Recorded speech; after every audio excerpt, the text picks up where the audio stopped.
Bonjour, bienvenue dans cette nouvelle vidéo. Alors on va poursuivre sur notre thématique, vivre du coaching scolaire, pourquoi 1% réussissent, et cette partie 2 concerne le modèle économique. Donc pour faire un petit résumé de ce que l'on a vu, c'est que la première erreur, on va dire, c'est pas vraiment une erreur, mais le premier phénomène qui joue, c'est le biais cognitif de Dunning-Kruger, on l'a vu, donc c'est une courbe où, pour résumer, un gros résumé, c'est que quand on entreprend de vivre du coaching scolaire et entreprendre ce projet, il y a une forme de, je dirais pas de naïveté, mais une forme d'innocence, d'ignorance qui fait que on part dans un projet et c'est tout à fait normal parce qu'on ne connaît pas forcément toutes les réalités et donc il y a une forme d'euphorie au début. On se forme au coaching et puis on va s'installer et puis on va avoir des clients et puis avec le temps et un peu d'effort, eh bien on pourra en vivre 100%. Non, ça fonctionne pas comme ça, c'est ce qu'on avait vu la dernière fois. Et aujourd'hui, on va voir un autre point, c'est le choix du modèle économique, du type de coaching. En fait, en fonction du type de coaching que vous avez choisi, le modèle économique vous permettra d'atteindre votre objectif de vivre à 100% du coaching scolaire ou pas. Et on va voir un petit peu comment ça fonctionne. Et c'est une réalité. Là aussi, tout ce que je vous dis, c'est basé sur l'expérience avec le collectif des coachs des 7 profils d'apprentissage et surtout des gens que j'aide. J'aime bien dire ça, aider et interview ou que je reçois. Alors j'aime pas le mot recevoir, mais les personnes que j'ai en entretien individuel stratégique où je vois beaucoup de cas qui butent sur ce point du modèle économique suivant le type de coaching. Avant de commencer, donc je vous rappelle, vous avez la formation gratuite sur justement comment développer son activité de coaching scolaire et en vivre, même si vous avez peu ou pas d'expérience dans le domaine. Donc le lien est en description. J'en dis pas plus et on va directement sur notre sujet. C'est parti. Alors, quand je dis modèle économique, c'est choisir le mauvais type de coaching. Alors, je ne sais pas si vous consultez souvent les vidéos, mais j'ai fait une vidéo sur les différents types de coaching, donc que vous pouvez consulter. Je mettrai le lien en description. Mais l'élément premier que l'on va aborder, c'est choisir le mauvais type de coaching. Là aussi, toujours dans la perspective de vivre à 100% du coaching, bien entendu. Il n'y a pas de bon ou bon type de coaching, il n'y a pas de bon ou mauvais coaching scolaire. Il y a, en fonction de votre objectif, ici l'objectif c'est de vivre en 100%, il y a un type de coaching scolaire qui convient et d'autres qui ne convient pas. Et donc un modèle économique qui convient et d'autres qui ne conviennent pas et qui deviennent complètement irréalistes. Donc, vous avez deux types de coaching. Alors, quand je parle de deux types, c'est de coaching scolaire, bien entendu, où le modèle économique intrinsèque ne permet pas de générer un revenu suffisant pour en vivre à 100%. Alors, quand je dis revenu suffisant, ça dépend aussi de votre mode de vie, ça dépend évidemment aussi de là où vous habitez. Si vous habitez à Paris ou dans le Larzac, évidemment, le niveau de revenu dont vous avez besoin pour en vivre à 100% sera complètement différent. Mais là, on va dire un niveau de vie en revenu, on va dire 2000 euros, 2200 euros, ce qui correspond à peu près au taux plein de l'auto-entreprise qui est aujourd'hui, donc là je parle en 2024, de 36 000 euros, qui est une franchise de TVA. Vous pouvez toujours faire plus, mais vous devrez payer la TVA ensuite. Donc je referme la petite parenthèse. Donc ça veut dire ça, générer un revenu suffisant, à savoir 2200 euros. Donc vous avez deux types de coaching scolaire qui ne le permettent pas. Donc là aussi, je vous renvoie sur les différents types de coaching scolaire en détail sur la vidéo que j'avais traitée, mais là on va refaire un résumé. Donc vous avez d'abord, je me déplace, vous avez d'abord le coaching d'orientation qui se facture à l'heure, donc en général 50 euros à 70 euros de l'heure. Alors vous pourrez me dire, oui mais moi je facture plus cher, oui mais moi j'ai des programmes, oui je veux bien, sauf que en général le coaching d'orientation, vous avez demande relativement faible sur l'orientation pure. L'essentiel des demandes, c'est sur du Parcoursup. Donc à peu près 80%. Alors c'est une estimation bien entendu, mais 80% à peu près des demandes de coaching d'orientation Alors c'est pas vraiment du coaching en fait, hein, c'est de savoir comment bidouiller Parcoursup pour pouvoir s'en sortir. Et 20% sur du coaching d'orientation pure. Vous pouvez avoir une facturation plus chère, mais il y a quand même une réalité. Et puis vous avez aussi la concurrence, hein, donc la concurrence qui est peut-être plus ou moins forte, et donc vous devez adapter vos prix parce que votre nom seul ne permet pas de faire une différenciation, même une recommandation. Si vous êtes très très fort en coaching d'orientation, ben, sur quel élément les parents le seront. Alors vous pouvez avoir une recommandation, mais les parents iront aussi consulter d'autres personnes, et à un moment, eh bien, il se peut qu'ils choisissent le moins cher. Et puis vous avez ensuite le coaching de pédagogique ou méthodologique, là aussi, où la facturation se fait entre 50 et 70 euros de l'heure. Et là, c'est exactement la même chose, à savoir, vous avez pas forcément beaucoup de demandes, vous avez un besoin, même pas une demande. Une demande, hein, la différence entre un besoin et une demande, la demande, ce sont des gens qui sont prêts à payer. Un besoin, ben, je m'intéresse, oui, j'ai besoin de ça, mais par contre, je ne suis pas prêt à payer. Si vous organisez, par exemple, un atelier dans une école sur le mieux apprendre, hein, donc qui concerne justement la pédagogie, la méthodologie, sur mieux apprendre, sur par exemple les intelligences multiples, sur la gestion mentale, pourquoi pas aussi sur les profils d'apprentissage. Vous aurez l'atelier complètement plein, mais parce que les parents ne payent pas, c'est l'école qui vous payera. Et le jour où vous demandez ensuite aux parents de payer votre accompagnement, ben vous n'aurez pas forcément autant de monde, voire même peut-être pas du tout. C'est pour ça que je dis que le coaching de méthodologie, il y a beaucoup d'offres, c'est bien, mais il n'y a pas forcément une demande en face, en tout cas une grosse demande en face, d'où justement ben, des prix qui tendent aussi à être à peu près stabilisés entre 50 et 70 euros de l'heure. Vous pouvez pas, sauf cas exceptionnel, mais faire une heure de coaching de méthodologique pédagogique à 100 euros de l'heure, par exemple. Non. Moi, personnellement, je n'ai jamais vu, hein, et pourtant, j'ai à peu près plus d'une centaine de personnes en entretien individuel stratégique. J'ai jamais vu une personne vivre à 100% en coaching pédagogique ou méthodologique en facturant 100 euros de l'heure, par exemple. Et donc, en plus de ça, vous avez des temps disponibles limités, c'est-à-dire que les jeunes que vous accompagnez en coaching scolaire en général, bah, la disponibilité, c'est le soir, le week-end et le mercredi après les activités extrascolaires. Donc, la plage de disponibilité, votre plage de disponibilité pour accueillir un maximum de jeunes, elle est relativement limitée, tout simplement, et aussi limitée en fonction de la disponibilité du jeune, vous voyez.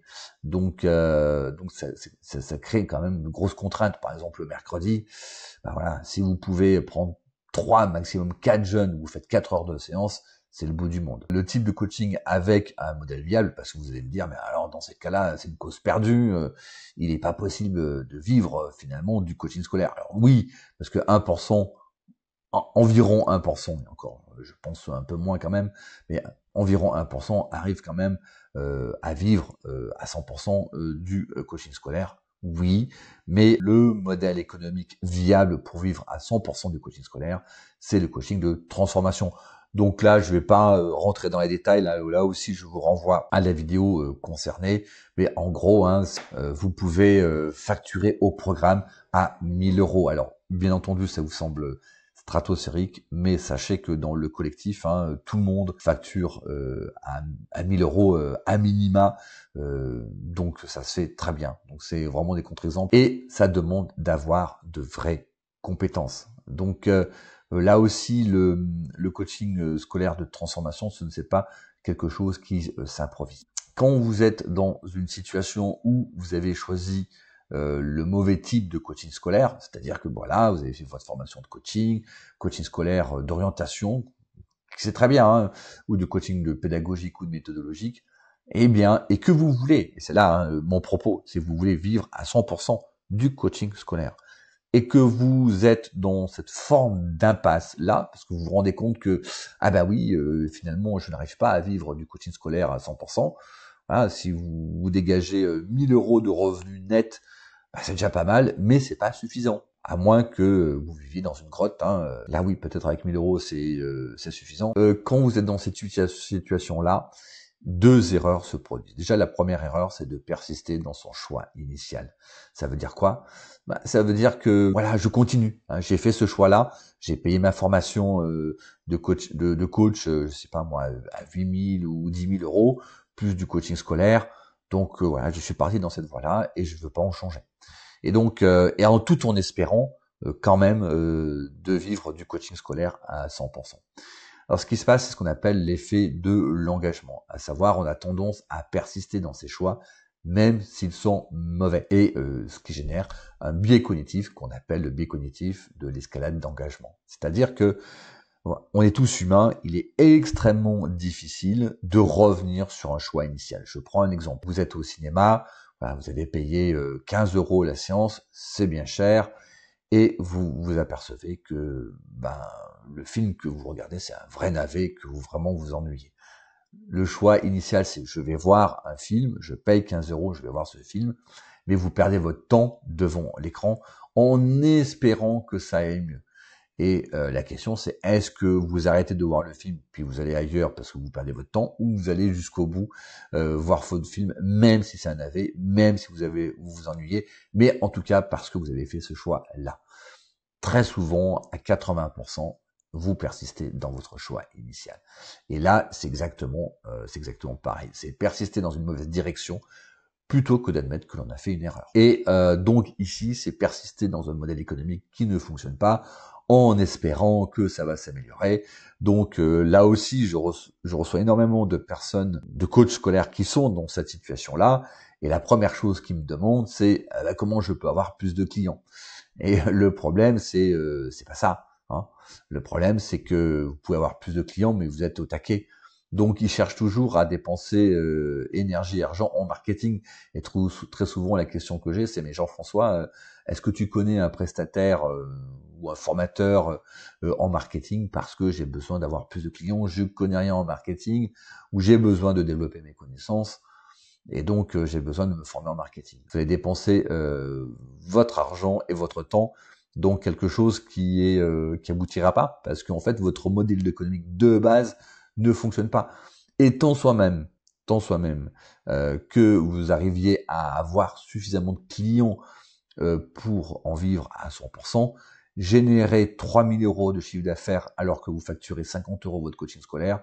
Donc vous avez à faire les coachings, bien entendu, votre marketing, rencontrer aussi les parents, parce que quand vous faites signer vos contrats d'accompagnement, il faut quand même à minima avant rencontrer les parents, donc ça demande aussi du temps. Ce temps-là est souvent aussi gratuit, c'est une rencontre gratuite. Quand vous composez, avec en plus l'administratif à faire, vous êtes en burn-out. Vous passez 100% de votre temps, vous n'avez plus vos soirées, vous n'avez plus votre mercredi et surtout vous n'avez plus vos week-ends parce que le week-end c'est là où les jeunes, il y a une certaine disponibilité des jeunes le samedi ou voire le dimanche et vous vous retrouvez, vous savez, avec un planning complètement bizarre, inversé par rapport au mode de vie normal, à savoir se reposer le week-end et travailler dans la semaine de 8h à 17h ou 18h, alors que vous c'est totalement inversé. Et quand vous avez une vie de famille, vous avez un conjoint, ce mode de vie-là est aussi peu compatible avec quelque part une vie, on va dire, sereine. Et donc, vous risquez, d'autant plus si vous êtes passionné, vous risquez de pousser, vous avez du succès, et vous risquez d'avoir un burn-out. Et ça, vous savez, j'en rencontre beaucoup, j'ai rencontré nombre de coachs scolaires qui avaient un certain succès, et qui se dit, ben voilà, Jean-François, je comprends pas, je suis fatigué, j'ai plus d'énergie, qu'est-ce qui se passe, et qui se posait la question d'augmenter ses prix. Le problème, c'est qu'il y a une concurrence, et le modèle économique ne permet pas de vivre du coaching scolaire de façon pérenne, de façon sereine, sans rentrer dans le burn-out. Et tout ça parce qu'il y avait à la base un choix initial, il y avait un effet d'engagement, et quand je disais, il faudrait peut-être s'interroger sur le modèle économique. Ah non, il y a une forme de blocage en disant non mais c'est pas ça. Avoir plus de clients, ça amène forcément, c'est bien, mais ça amène à un moment au burn-out. Donc on a l'énergie et il n'y a rien de pire en connaissance de cause que de vouloir persister, parce qu'on c'est notre passion de persister, de pas savoir ou de faire un déni sur son état de fatigue Et à un moment, quand le burn-out se déclenche, vous vous effondrez complètement. La deuxième erreur, c'est l'absence de savoir-faire sur le coaching de transformation, à savoir que le coaching de transformation demande une vraie expertise. Ça s'improvise pas en claquement de doigts. Voilà, bon, effectivement, Jean-François, j'ai écouté ta vidéo. Oui, bon, il faut passer, je veux toujours vivre du coaching scolaire à 100%. C'est le coaching de transformation qui est le bon modèle économique. Donc, je vais mettre sur mon offre, je vais tout changer et puis je vais mettre coaching de transformation. Ça ne marche pas comme ça. Hein. Donc, qu'est-ce qu'un coaching de transformation? C'est d'identifier les blocages et les lever. Donc là aussi, je vous ramène à la vidéo concernant le coaching scolaire de transformation. Est-ce que c'est? Je vais pas rentrer dans les détails parce que c'est pas le sujet. Sachez que ici, quand vous quand vous vous spécialisez dans le coaching de transformation, les parents achètent un résultat, à savoir une augmentation de notes et une mise au travail du jeune. Donc, c'est des résultats concrets, visible et mesurable. Une augmentation des notes, c'est mesurable. Une mise au travail du jeune qui devient plus autonome, c'est mesurable. D'autant que les parents sont aussi matraqués par le message marketing des sociétés de soutien scolaire. C'est tout à fait normal. Donc ils sont dans ce schéma-là. Hein, on va pas acheter du coaching scolaire pour ça lui fait du bien. Oui, il va gagner confiance en soi. Oui, le problème de la confiance en soi, c'est pas mesurable. C'est très subjectif. Ça veut dire quoi, confiance en soi? Rien du tout. Donc là aussi, quand l'enfant va rentrer en seconde et puis on va commencer à compter les notes pour Parcoursup, ce qu'il va compter, c'est les notes. Hein. Et même pour son orientation, si le jeune veut avoir une bonne orientation, c'est pas forcément un coaching scolaire qu'il a besoin, c'est d'avoir de bonnes notes pour avoir le choix. Et dans son interrogation de choix, là oui, le coaching scolaire d'orientation est très utile. Vous voyez. Donc, les parents réclament ceci.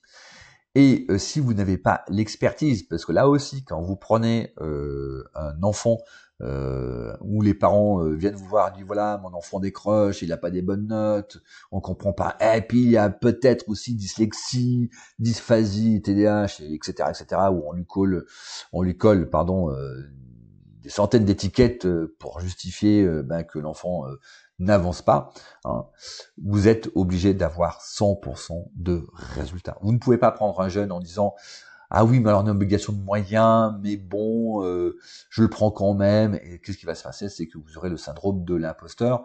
Et comme vous aurez le syndrome de l'imposteur, vous ne serez pas du tout aligné avec votre proposition et vous aurez du mal à vendre. Et le corollaire de ça, c'est que vous ferez une promesse floue parce que oui, je promets l'augmentation des notes. Alors on promet jamais l'augmentation des notes. Hein. Voilà, donc là aussi toujours, je vous renvoie à cette vidéo. Mais voilà, vous faites une promesse floue. Alors je promets, mais sans promettre. Oui, on verra. Vous voyez, donc les parents sont un peu circonspects. Bon, c'est un petit peu bizarre. Donc votre offre forcément est floue. Vous aurez un mal fou à définir votre offre sans trop en promettre aussi, et donc votre communication sera floue. Et donc, sachant que votre communication sera floue, quand vous ferez de la publicité sur les réseaux sociaux, quand vous essaierez de vous faire connaître, tout ça restera flou et donc vous aurez des résultats très très mitigés, voire même assez décevants. Et ainsi, donc vous aurez le syndrome de l'imposteur va se déclencher, et c'est tout à fait normal parce que vous n'avez pas le savoir-faire, et en absence de savoir-faire, votre inconscient qui vous protège quelque part va vous dire attention, là il y a un problème, tu fais une offre mais derrière t'assures pas, ou tu ne peux pas assurer et c'est normal. Et donc vous aurez ce déclenchement du syndrome de l'imposteur, vous aurez en plus une promesse floue, une communication floue, donc des résultats assez décevants, et au final vous aurez une confiance érodée dans votre capacité à accompagner les jeunes ou même simplement dans votre métier. Et donc, ça risque d'enclencher un cercle vicieux et puis vous allez vous retrouver avec de moins en moins de jeunes parce que vous sentez que votre confiance est érodée. Et là, je vous renvoie aussi sur la vidéo sur la loi d'attraction. Donc, à ce stade-là, vous avez deux choix. Soit acquérir cette expertise, soit abandonner.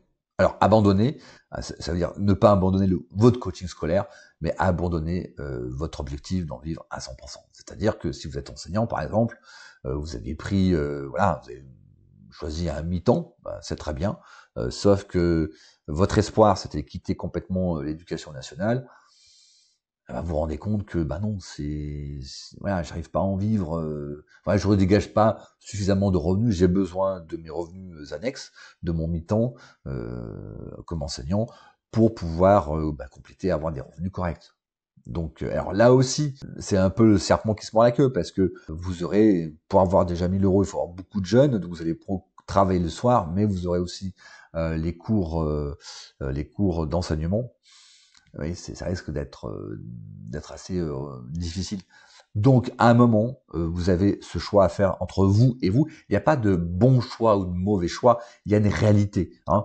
Je veux absolument vivre du coaching scolaire. C'est une volonté nette et ferme. Eh bien, dans ce cas-là, j'acquiers l'expertise.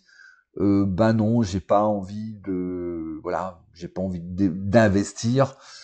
J'ai déjà investi dans du coaching scolaire, d'orientation, dans ça. Moi, j'ai pas envie de faire plus. Dans ces cas-là, il faut accepter de dire, je vais abandonner mon objectif d'en vivre à 100%. Et d'ailleurs, si vous êtes dans le déni, on est toujours un petit peu dans le déni, et c'est humain, moi le premier, on est toujours un petit peu dans le déni au début, mais il y a un moment, la réalité rattrape absolument toujours. Donc ça va durer 1 an, 2 ans, 3 ans, puis à un moment, il y a ok, non, stop. Donc effectivement, je ne pourrai jamais vivre du coaching scolaire à 100%. Mais c'est un choix à faire entre vous et vous. Et là aussi, pour acquérir l'expertise, hein, je le dis très très souvent, pensez en termes d'investissement. Quel est mon retour sur investissement? Si vous avez ce choix cornélien à faire entre je continue ou j'abandonne, j'ai vraiment envie. Donc je vous renvoie à d'autres vidéos où j'ai traité le sujet, je vais pas le traiter là maintenant, mais pensez toujours en termes de retour sur investissement. J'investis, je sais pas moi, 6 000, ce qui est assez courant, 6 000 euros dans une formation en coaching scolaire de transformation. En combien de temps j'aurai mon retour sur investissement? En combien de temps j'aurai 6 000 euros de chiffre d'affaires pour payer ma formation? Et c'est comme ça qu'il faut réfléchir. Ça nécessite d'acquérir une expertise et se former auprès de quelqu'un qui a cette expertise. Mais attention, quand vous faites le choix, si vous avez décidé de dire voilà, je vais acquérir cette expertise, alors c'est pas un beau site internet, c'est pas un Calliope au bout du site internet, non. C'est quels sont les éléments factuels qui me prouvent que la personne a cette expertise, tout simplement. Faire attention aussi à l'effet d'image. Hein. Voilà, on vous met 2-3 témoignages. Oui, je proclame qu'on vous met les diplômes. Ouais, je suis diplôme en neurosciences, en je sais pas trop quoi, et je sais faire. Non. Quel résultat a la personne? Est-ce que les résultats sont fiables à 100%? C'est pas 99%, c'est 100%. Hein, c'est à chaque fois que vous prenez un jeune, vous saurez le transformer. C'est ça l'expertise. Et l'autre erreur aussi que je vois en entretien individuel stratégique, hein, c'est de croire que tout ce que vous avez appris, c'est inutile. Voilà, j'ai payé 10 000 euros de formation en coaching. J'ai besoin encore d'acquérir ce savoir-faire en coaching de transformation. Tout ce que vous avez acquis avant, c'est très utile. Je prends par exemple, alors là aussi j'ai fait une vidéo concernant ce sujet, mais le coaching, tous vos outils sont très utiles en complément.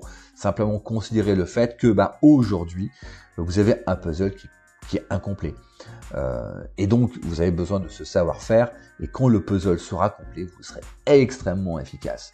Si vous avez acquis un savoir-faire de coaching, et bien quand il faudra accompagner les parents, parce que les parents déconnent, parce que les parents, dans leur ignorance, font les choses un petit peu à l'envers, vous saurez les accompagner en coaching.